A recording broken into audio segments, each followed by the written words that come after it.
in science and his doctorate from the University of Oxford in UK. He spent several years as a lecturer, and he studied NLP, which is natural language processing, at the University of Oxford. And then he was a researcher for a brief bit at the University of Wisconsin-Madison. Okay, I think half of the class already knows what I'm talking about, but the other half, if you haven't taken a course with him yet, you have to take it in CMS, because that is the fourth year ethics in computing class. So our first panelist for the day, can anyone guess? Professor Brian Harrington.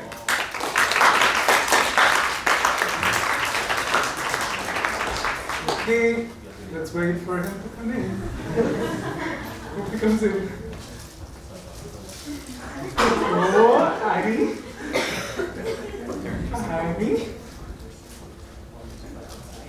Yeah. The first panel is always like this. How has it been? I don't know what to talk about here. Cool. While they come, responsibility in AI.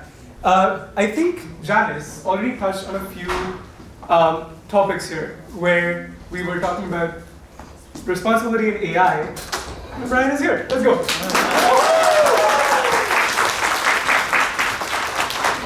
Thank you so much. And for our next panelist, he is an associate professor at the political science department at the University of Toronto Scarborough. He's interested in Canadian politics, ideology, political disagreement, computational social science, and NLP. That's a very diverse interest. He and his team are currently spearheading the linked parliamentary data project, which can be found at lipad.ca. He's focusing on digitizing and examining the textual records of discussions in the Canadian House of Commons. He will be our expert in political science and governance today.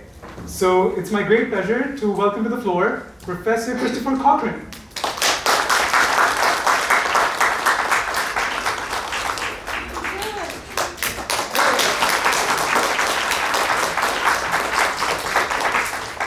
Okay, next time when the door opens, that's when it's Okay, the third panelist. Our next panelist is a final year PhD student at the University of Toronto, and he is a graduate researcher at the Vector Institute. He's currently working under Professor Jimmy Ba, and he is fortunate to be supported by the NSERC CGS Fellowship and the Schwartz-Reisman Graduate Fellowship. He's interested in enhancing the understanding of neural networks and algorithms used to train them. He completed his undergrad and master's at the University of California, Berkeley, and has previously undertaken internships at Tesla, Google Research, and LinkedIn. I think that's very, very impressive. But let's welcome to the floor, Michael Zhang.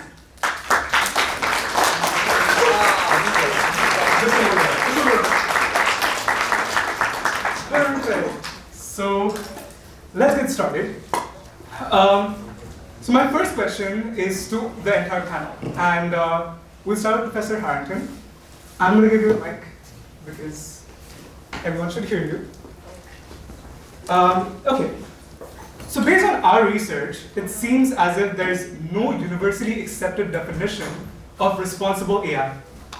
Each organization is defining their own values based on their mission and what they want to do. So could each of you tell us what responsible AI means according to you? So that's an interesting That's an interesting point. I actually would argue that we could probably have a group of panelists, and we wouldn't even agree on what AI means, let alone responsible AI, right? There's a whole range of things. AI is sort of I've long argued, not a great term for, because it means too many different things to too many different people. But in terms of responsible AI, again, I don't give answers, I ask more questions, back to questions, that's sort of my thing. But what I would always say is there's three different pieces you have to consider, which is the data going into the models themselves, and then what you're producing from the models, right? These are three things, and all three things would need to be responsible for the end system to be responsible. And by responsible, I would say there's three main sort of components. It's, I would say, equity, as in, we need to make sure that it's fair, not equal, fair. Equity versus equality are different things. It's transparent, as in we actually know we can reverse engineer, we can audit, we can evaluate, and that it is it's intentional. That we are actually aware of what we're doing with these. So there's sort of almost a 9-part definition, 3 by 3, that each of these things you really have to think about and make sure you're aware of. So you can pick any of those. So in terms of equitable on the input, it's not just about getting the raw data that's there, which being statisticians and a statistics-focused organization and group here, there's no such thing as an unbiased sample. But it's not just about it being unbiased, being equal, it's about it being equitable, right? That if there's bad data going in, you're never going to get good data going out. So that's one of the 9 pieces. Pick another about intentionality of, or let's say transparency of the process. A large part of its problems is these deep learning models we have now are black box models, right? There's a whole area of explainable AI. Most of the modern systems are not explainable models. We throw data in. We don't really know how it works. Even the experts, even some of these experts in the field who are actually building these things can't tell you exactly why did it make this decision in this particular case. We can't audit this. How could we ever know if this is a biased system, if this is an inequitable system, if this is an unfair system? These systems are way too complicated for any individual question to be asked and evaluated. And let's pick the 2 we haven't done, which would be intentional and the output, right? A large part of our problems are we sort of, as humans, are very apt to go, oh, it's a computer model, therefore it's fine. And I talk about this a lot. I talk about Compass was a good example that was trying to build systems for deciding in the United States anyway, for people who are incarcerated, how likely they were to reoffend if let out on parole. And they built the system. There were problems with the system to begin with. But one of the things they found was the system said, here's a theoretical model that gives you a score of 0 to 10 on various probabilities. And expert judges were basically going, well, that's a 10 out of 10. This person is definitely going to reoffend. I'm not letting them out. And no matter how much you tell them, no, this is just giving you background. This is meant to be one tiny piece to help you make the decision. They would take this as, hey, this is a complex model. Therefore, we're just going to trust it. There has to be that second thought of, why are we doing this? What is the system? Are we actually using this in the way it was intended to be used? And are we using it with the data bits? So I would say that's sort of, I'm not going to give you the answers to those 9 parts, but at least I think all those 9 things need to be questioned and addressed. Great, thanks. Yeah, there's a lot to uncover there, like bias definition of bias in these terms, or even like how you could come to these systems and truly understand the intention in an unbiased manner, because everyone wants a different thing out of that system. So in the interest of time, though, I'm going to move on to Professor Cochrane. So responsible AI, like Brian, I think it's an extremely challenging question to think about even what AI means and what it means to government. And government, in its policy apparatus, links machine learning with artificial intelligence and even the generation of data. And those are both things that they're working to regulate. They're trying to ensure, for example, that the models don't intentionally or inadvertently use certain characteristics that are prohibited grounds of discrimination. But it's, in terms of responsibility, I can give a couple of examples. So one is a very simple example, but I think illustrates one of the challenges that black box AI models pose for researchers and also for those applying them and trying to apply them in a way that fits within the law. So if we are putting together a statistical model that's trying to predict, for example, how people vote in an election, and we're looking at a multi-item measure of their points of view. And we turn to psychometrics or psychology or other fields for guidelines on how to construct multi-item measures. There are many cases where, for instance, the standards for whether something is an acceptable multi-item measure doesn't work. It shows that the multi-item measure falls short of those standards by a considerable extent.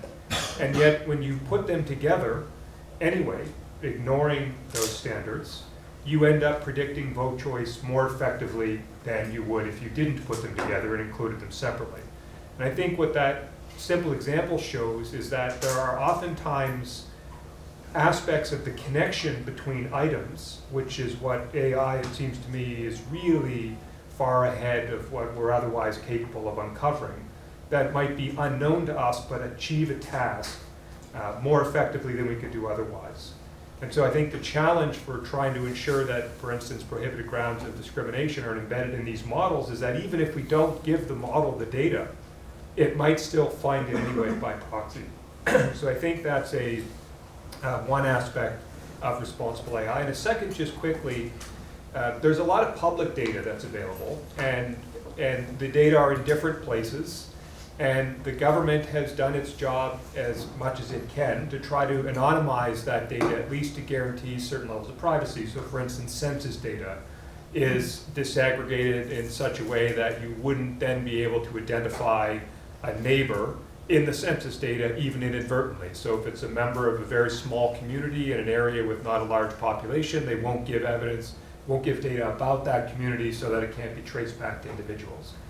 But it seems to me that it's increasingly likely, and it is the case, that you can get information about people using machine learning and artificial intelligence that was never intended to be conveyed in the data sources themselves. And this can include where a particular person lives, what their address is, what political parties they've donated to, and potentially other information as well about them.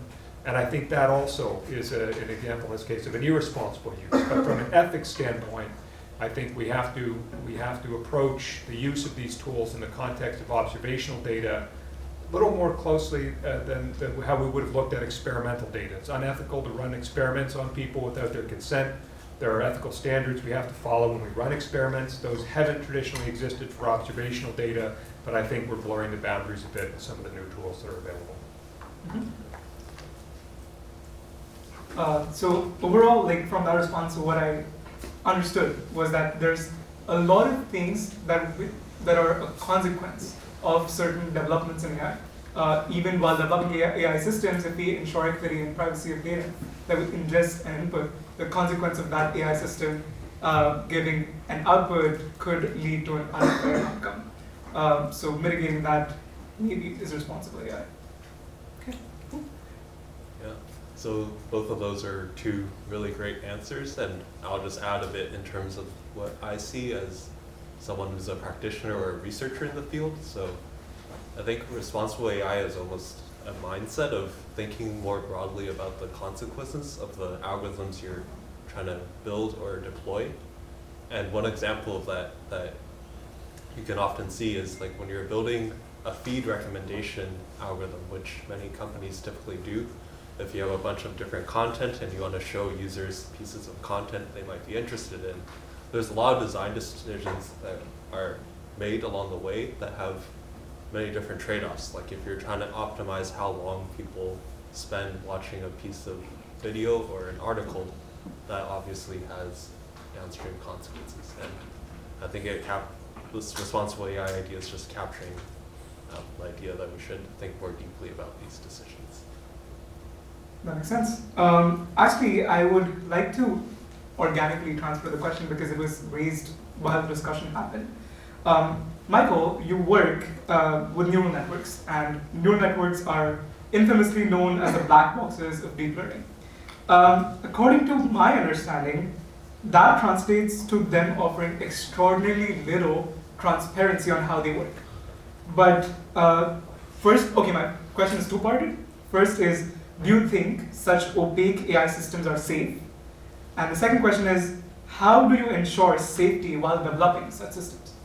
Yeah, that's a really good question. So I think it's a bit loaded in the first part in saying whether or not ensuring opaque systems are safe, and that it really depends on what context you're trying to apply these neural networks to. So given that we can't guarantee a certain input always leads to the same output, like in the case of self-driving cars, we really would want to be robust to different inputs.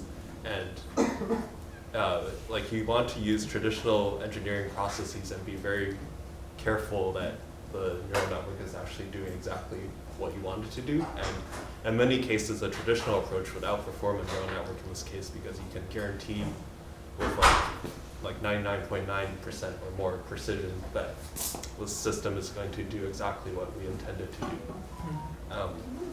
But on the note of a neural network being a black box, I'll say that there is a lot of interesting research going on trying to better understand what is actually going on in this giant network where we have so many different parameters and we're just optimizing a loss objective. And sort of this is part of the simplicity of this optimization framework also allows a neural network to discover the new solutions that humans sometimes have a hard time coding up directly.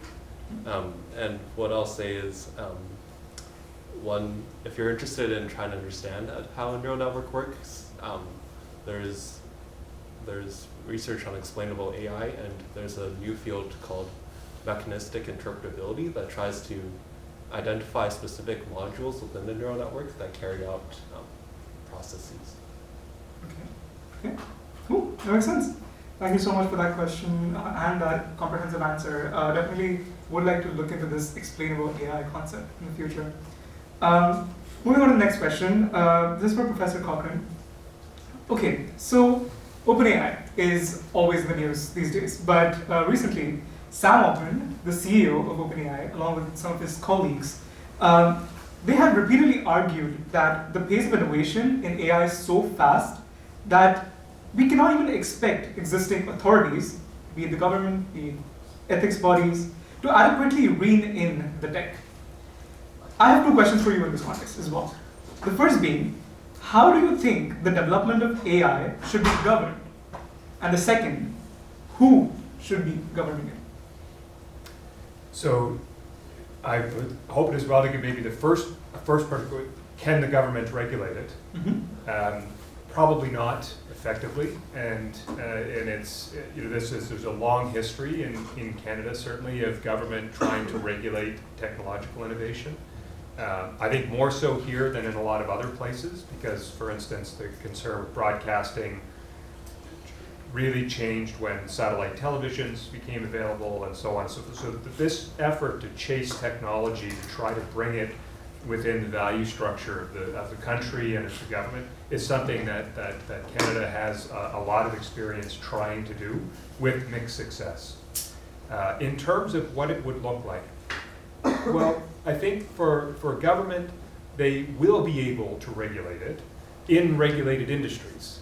In industries where they have a lot of control over who can and can't do business in those areas, which obviously isn't every industry, which is a bigger challenge. So with broadcasting, for example, back in the old days, it was quite easy because you had spectrum scarcity, so you could only have 2 or 3 or 4 companies that could broadcast in the country unless you had wanted signals to interfere. And because of that, there was very limited supply of broadcast licenses. The government controlled them, and because the government controlled the licenses, it could control the broadcasters. In the context of Canada currently, there are a few industries that are heavily regulated. Banking is an obvious one. And the government's examples that it uses in trying to regulate AI and data focus often on banking. And what they're concerned about, for instance, is that banks develop algorithms that are black boxes and that are really not overseen by human judgment, that do things like discriminate against people on the basis of their race or family status or other protected grounds. So the government has imposed currently guidelines that they want businesses to self-monitor and enforce and report about, that explain all of the things they're doing to make sure that that doesn't happen. But of course, that's only for banking. Other industries, insurance. If algorithms are able to make extremely accurate predictions, for instance, about somebody's likelihood of getting into a car accident or their likelihood of maybe falling sick or something else, then the government may be in a position to tell those companies what are the limits that you can use to apply. So those are the tools the government will use. It'll be consultation. It will take years to get the guidelines in place. They have guidelines in place now that they've developed through consultation, but it's not a hard law yet that requires compliance. And for industries obviously based in other countries, or for industries that aren't as heavily regulated, it won't be the Canadian government that's doing the regulating. It will have to be international or multilateral organizations, and I suspect that'll be quite a challenge to achieve. Yeah, definitely. That makes a lot of sense. Cool. So let's move on to the next question. This is for Professor Harrington. Since we were talking about OpenAI, OpenAI recently, this is a very, very recent news, by the way, they are now working with the Pentagon. Okay, they secretly or quietly, not secretly, quietly, deleted their ban on using AI for military and warfare purposes. How do you think, in such cases, we can define ethical boundaries on the use of AI systems? Right, so laws, like lethal autonomous warfare systems, is one issue. A separate issue is working with military-industrial complex altogether, right? So we could have an argument of you make a widget, you make a piece of equipment that is not super technologically advanced. You have a decision to make who you work with, whether you consider that ethical. Some people say, I make shoes. I will not make shoes for military because I'm a pacifist, I don't believe in that. Other people will say, I will make for anyone who will buy them because I don't believe that's my responsibility. Other people will say, I will make for this organization and not that. I make a value judgment. I think that's a whole separate issue that we could easily delve into, but that's more in the realm of politics as opposed to the technological side of it. I think the more salient to this conversation is that sort of lethal autonomization system, right? And in my course, which some of you are taking, or some of you will be taking, as social topics in technology, we talk about this. I actually dedicate a whole week to global conflict and lethal autonomous systems, basically AI used to pull a trigger, AI used to launch a bomb, AI used to kill someone. And I think I purposely put this at the end of the course because we spend the whole course talking about the problems with AI and the issues and how these impact. But there's something about the viscerality of this is making a kill, no kill decision. And we talk about, and this really engages students to think about like, ooh, it feels like, if I'm saying, well, is it maybe problematic that they're giving a loan to the one person and not the other person? Is it maybe problematic that they're deciding on whether or not you get insurance or these sorts of things? But there's something different at a visceral level to like it is killing someone or launching a weapon or feels it. But then we actually get to pull that back and say, but why is that? Because we talk about a lot of things that these systems have done, artificial intelligence, social networking, internet, that actually have way bigger body counts than these lethal autonomous systems do. I mean, obviously if you hook them up to nukes, yeah, maybe that's a different issue. But the autonomous drones, hey, maybe if it makes a mistake, maybe that winds up killing a few people who shouldn't be killed or allowing a few people to live when a human would have killed them. But we talk about many, many issues where social networks have propagated misinformation that has led to genocides, or that the propagation of information has led to arguably a number of increase in deaths of despair that is way outshadowing any sorts of information about that. So there is an argument to be made for, well, actually working with the military might not be the most dangerous people they're working with. It's more just that it has the viscerality to it. But then we can counter-argue with that. Again, remember, I'm not going to give you answers. I'm just going to give you more questions. That's what I do. But then you counter-argue with that. Yeah, but most of these other issues, if there's problems, they're problems that can, over time, and maybe we can figure out ways to implement more explainable systems. Maybe we can set up safeguards. Maybe we can do some of these things.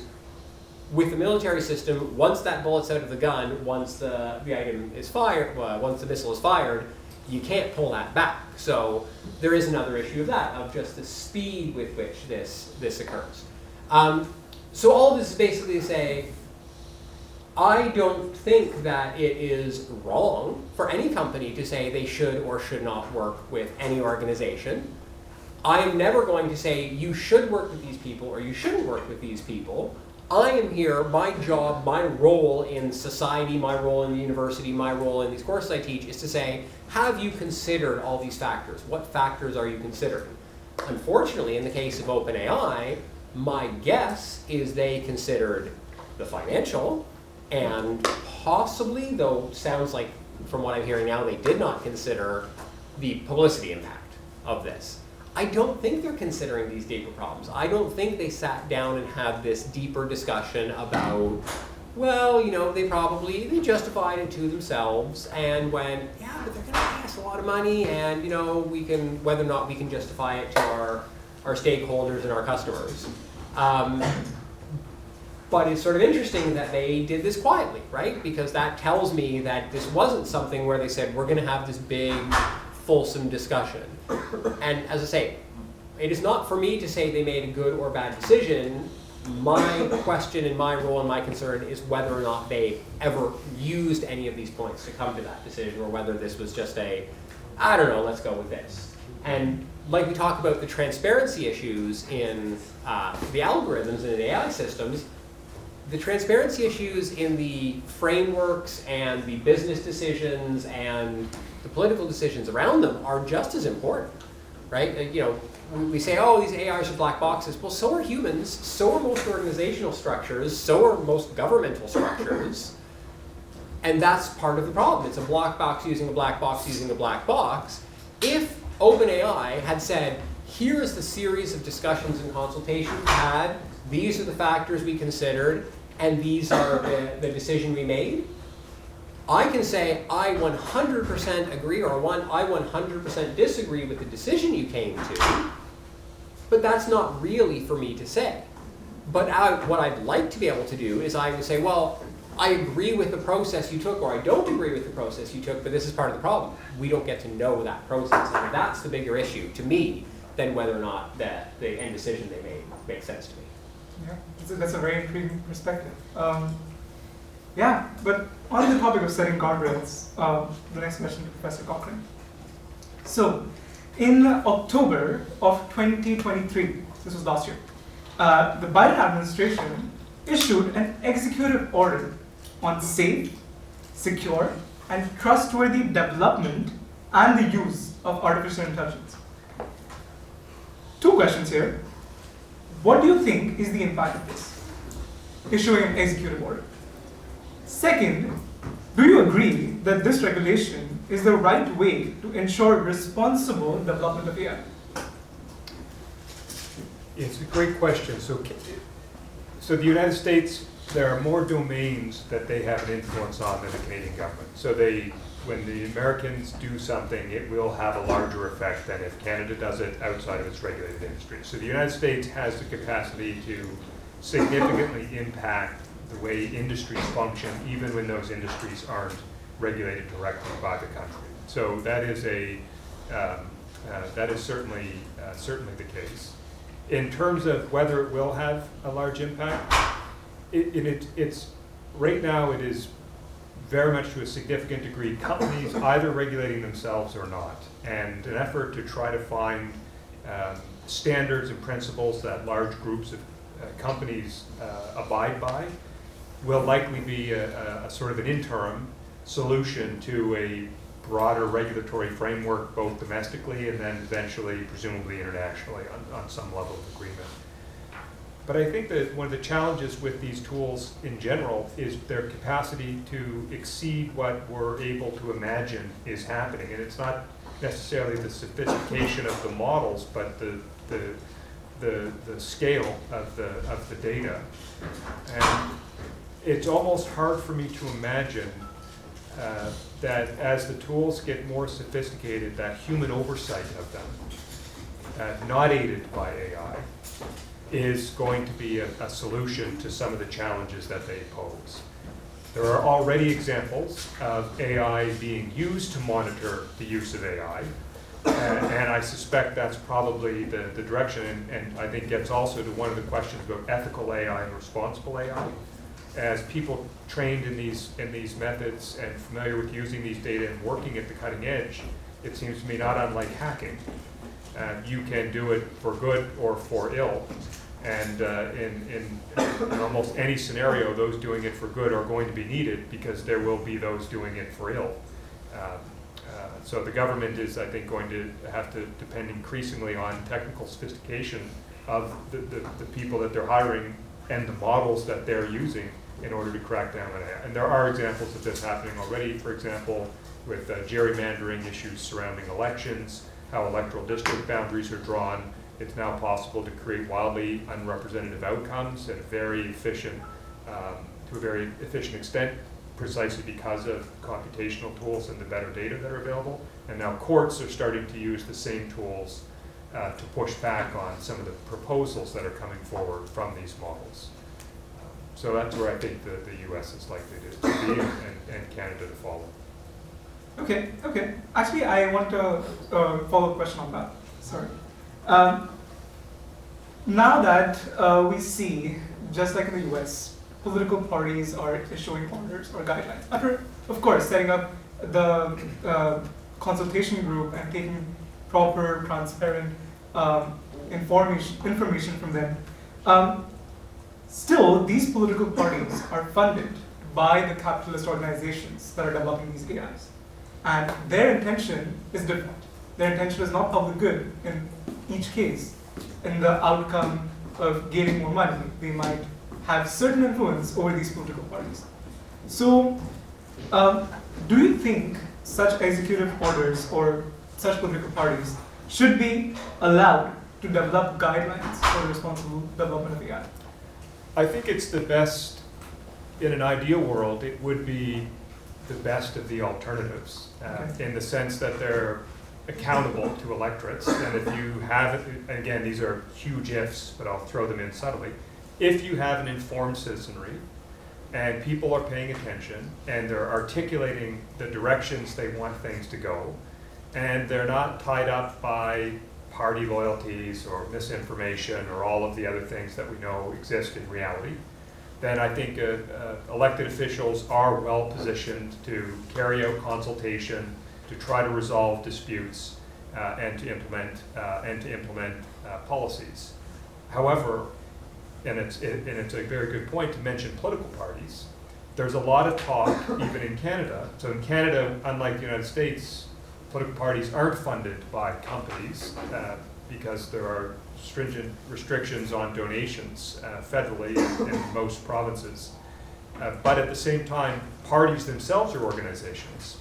And so parties are the leaders of political parties are preaching in parliamentary settings about the standards that companies should follow, but they're not following those same standards themselves as political parties when it comes to the data that they're collecting about people, how they're contracting people, how they're making inferences about people, and so on and so forth. And these tools are changing the way politics happens.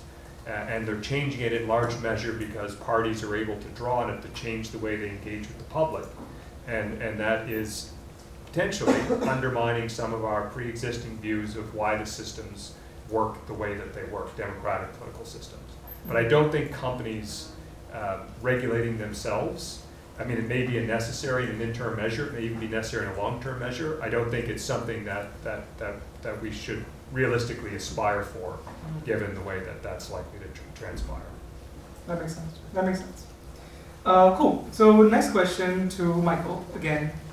As you said, you work with AI systems every day.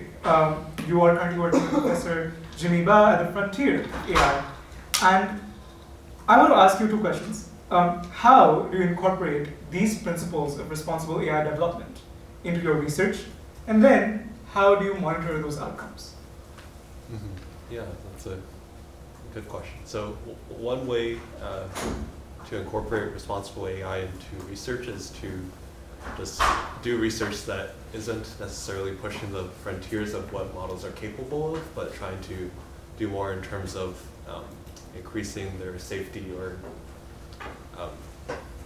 like how much we can rely on them in a certain sense. So one example of this is there's a need oftentimes for people who are using a certain model, they want to delete their data or from a certain platform, and they don't want a given platform to train on their specific piece of training data. And this is actually a really generally hard technical machine learning problem to do. Like given that a model is trained on this piece of data, how can you get us another model that's behaves the same as the first model, but it doesn't have any information on that particular user's data point. So working on methods to improve that aspect. And then from a different perspective, there's also a lot of interesting work going on model evaluation. So language models are really quite a black box, and there are quite a few abilities that people found these large language models are capable of that we wouldn't normally expect. So for instance, people have found that you can play chess with ChatGPT. And that's not specifically an objective that you've trained for, but because on the internet and in all the textbooks that ChatGPT has been trained on, there's like many books covering chess. It's learned how to do that in the process of being trained. Going back to the point on evaluation, I think it's thinking more about as these models are being used more and more to carry out decisions in an automated way, like testing them in simpler environments and trying to understand the sort of biases and problems that may arise when you use these models as decision makers. Mm-hmm. Yeah, I think the true challenge there would be to realize the utility of such research, but as we know, it's the fast-paced growth that people usually strive for. Thank you for your insightful response. The last question the second last question, Professor Harrington, towards you. So when developing AI models, most organizations talk about fairness and mitigating bias, which we already talked about. Now, we're all aware of the common examples of models created using biased training data. Can you elaborate a bit more on what other considerations are necessary to ensure fairness in an AI model? Yeah, so that's a really good question. Because there's tons and tons of talk, and again, this is being a statistics students organization, you know the problems of biased data. This is something statisticians and anyone who works with data has worked on for a very, very long time. And there's models and ways to do it, but you know that, hey, there's no such thing as an unbiased data set, right? So you're working to de-bias your data, and that can be done. That's a problem. It's an open problem, it's a problem a lot of people worked on. But I think the problem that we are now understanding that is a big issue is not that the data needs to be unbiased, but it needs to be anti-biased. So lots and lots of these models are being built on data that is not biased in the traditional sense that it is not correctly representative of the sample. It's biased in the sense of the sample from which it's drawn is problematic. So it might be that, let's take, for example, the loan example. You might be that there's a bias in the data, right? That there's overrepresented of a certain group who has defaulted on loans. And so this model is less likely to give a loan to that group given the actual values of the probability of that happening in Canada. That's a traditional bias problem. That's an issue that people have been working on. The problems that we're starting to develop now is, yes, but what if it's actually doing a very good job based on the traditional bias, but the traditional data, but the traditional data is problematic because of systemic racism or other systemic problems in society. What if it's the case that, yes, probably people of color traditionally are more likely to default on loans because of the systematic bias we have in our system that don't let them get the loans or let them have problems. So building a system that's really, really good at having unbiased data for the traditional version of unbiased is just going to reinforce the problematic status quo. Kathy O'Neill's book, if people take one thing away from it, go read Weapons of Math Destruction by Kathy O'Neill. It's a fantastic book that covers a lot of this material. It's a great sort of introductory, light read, but really gets into a lot of these topics. One of my favorite quotes from her is, algorithms are just biases embedded in code. And so if you're building a system that says, hey, I'm just training on the model of the world the way it is, what you're saying is, okay, well, we are reinforcing the world is going to continue on this way, right? This is why early on I talked about the difference between equality and equity, right? That you can build a totally equal model that treats everyone fairly in terms of you are correctly represented in terms of the world as it exists. That doesn't mean it's equitable. That doesn't mean we are trying to anti-bias. This doesn't mean that we are trying to correct some of these problems. And so if we build all of these models that are going to say, this is the world we have, now we're going to solidify that this is the world we are always going to have, that's a problem. So this is, I think, the next frontier that we are just kind of starting to really understand. And the terms you're hearing, like, not just unbiasing, but anti-biasing data, right? This idea of how do we start to build the world, build these models not to represent the world as it was, not to represent the world as it is, but to represent the world as we are hoping it will be or we expect it to be. Now, this is not a trivial problem, right? I'm sort of saying this, oh, we just do this, because we can imagine, again, I'll keep with the loan example. So you could imagine a world where you say, oh, okay, well then we are just going to go and turn this dial and turn this dial to say, well, okay, then we just assume people of color will not default on their loans. Well, what bank is going to use that software, right? That now there's a problem, but you're now being unfair because you're not representing the right world. So this is a really delicate balancing act, right? You want to still build something that is useful and building on the existing systems and is going to help the products and help the services and help the people that are using it. But there's also a mandate, or a developing mandate, hopefully a mandate, to actually use these models not just to reinforce the status quo, but to start actually fixing some of the systematic problems in society. So I think, to me, if you're going to sort of think that is the next area that I think is really a fruitful area to begin discussion on. Makes sense. Makes sense.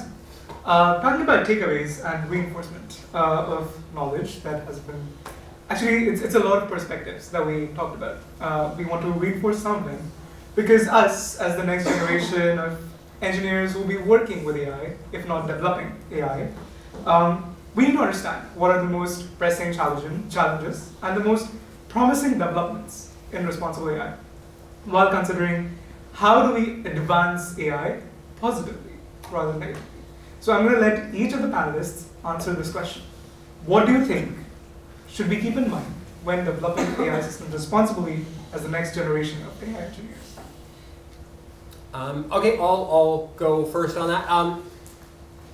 I think a lot of the problems in our world are caused by people like us who are training the next generation to treat the world as an optimization problem. So oftentimes when I'm coming to talk to groups like this, I start by saying, you know what the most common question I get is first year students coming and asking me, why do I have to do so much calculus in computer science?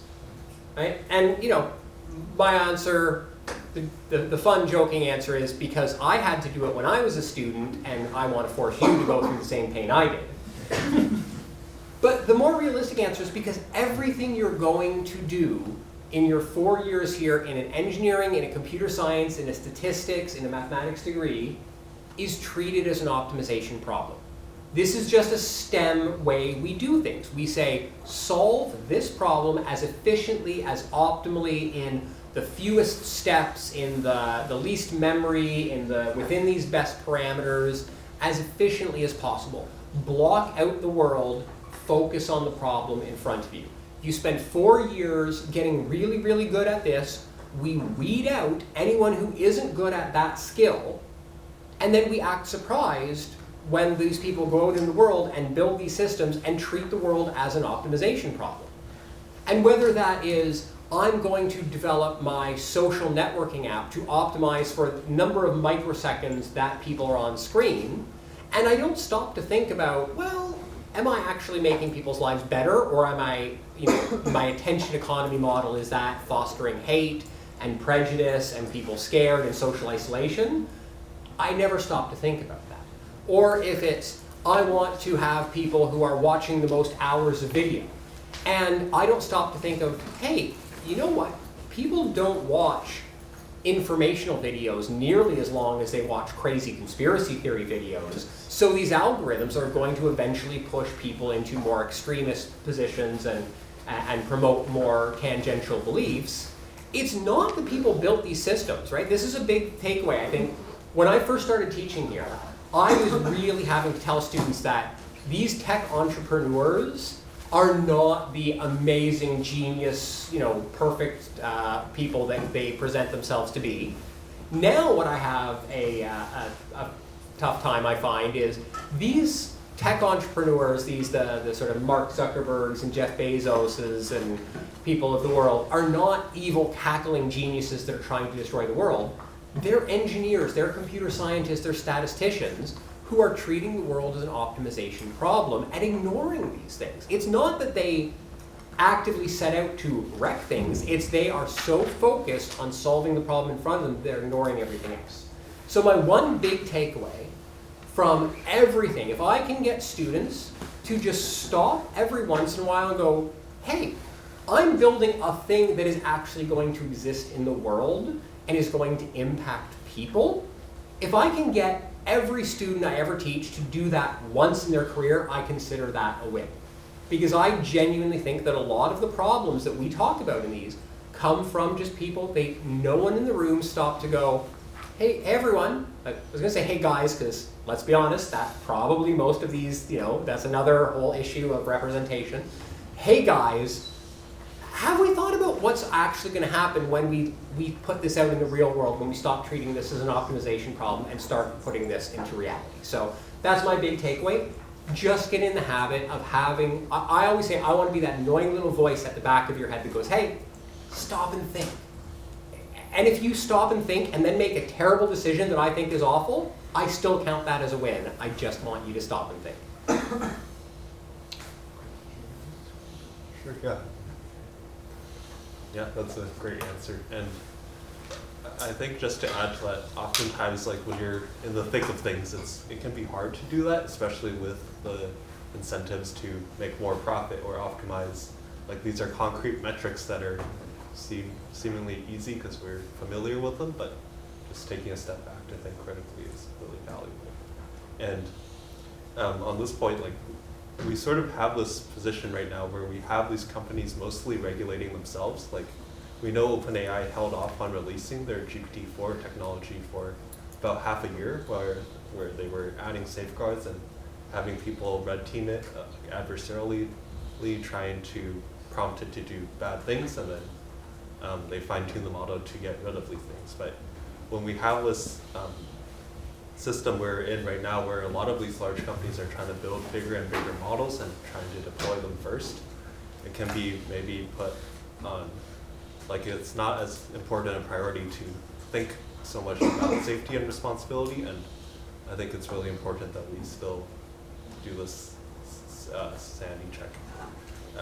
And I guess another point I just want to add on responsible AI in general is one of these key questions we should all probably be thinking about is if we have these systems that are smart and performing near or maybe potentially above human level at some point, what sort of values do we want embedded in these systems? And currently, for instance, when we're trying to get a response from ChatGPT, it's been fine-tuned on preference data. So what that means is some human has seen 2 different ChatGPT responses and they rate one of them as higher.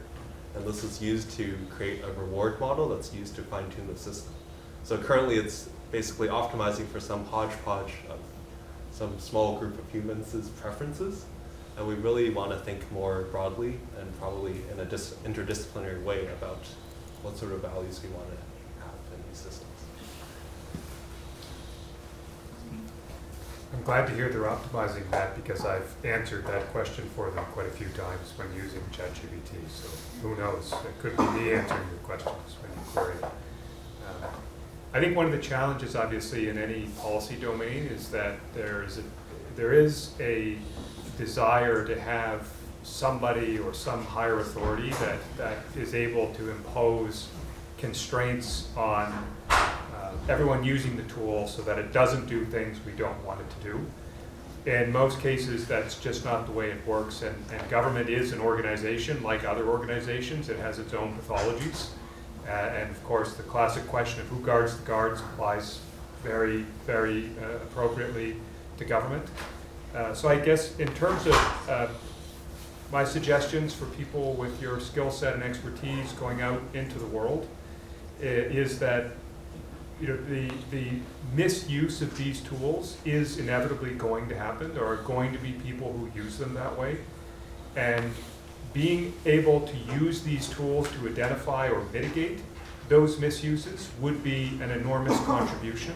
And I suspect a more effective contribution than wishing that the cat wasn't out of the box, or that government can step in sort of omnipotently and decide which uses are going to exist in the world, because I don't think they are. So it's a market, it's incredibly complex, it's beyond the capacity of any person or group or organization to understand fully, and it's going to be, I think, this back and forth between positive uses and negative uses that ultimately will be necessary to hopefully maximize the benefits and minimize the costs, the downsides of what AI is going to contribute, because it's going to happen. There's not much. We won't be able. No one, I don't think, assumes we will be able to stop it, even if we wanted to. Makes sense. Yeah. So I think the message here is that we rely on the wisdom of crowds, just like this one. And I thank you all for listening so patiently. Again, the point of this discussion was to start a train of thought in your mind. And of course, there will be questions that you would like to ask. However, what we're going to do is stop this panel and head down for snacks, where these gentlemen will be there to socialize with you for a few more minutes, as long as they can stay. And we'll get back here for our keynote speech. Thank you all, and have a great one.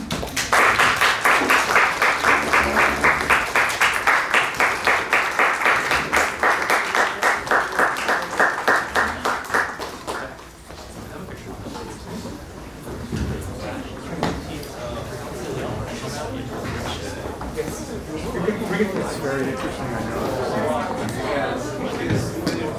Really interested to hear about the work you're doing. I got to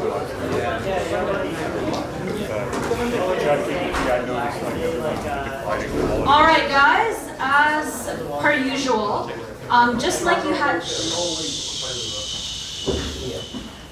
okay, just like you had to check in for food during lunch, we'll also have you check in for food for evening snacks. So as always, there will be a kiosk. You check in, scan the QR code, and they'll tell you whether to go to A, B, or C.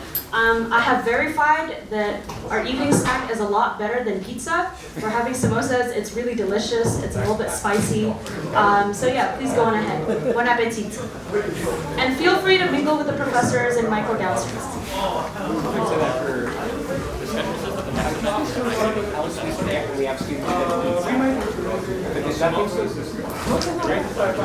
Wherever you order something, you can grab a slice, you can walk around, you can see, you can try some different things, but it's always just... Good question. That's a question, and you tell me what you think about the question, not the best question. So basically, I was wondering, what do you guys think about like the deterministic nature of what AI is for starters, and then kind of following that, like some thinking of maybe like insurance example, of like it kind of deterministically saying this person is this likely to get sick, and then following that is like you think people will maybe get smarter to AI, this kind of are exposed to the market and things like that. I don't know about the concept, but people get smarter about the do you think those two kind of connect and what you want to do? I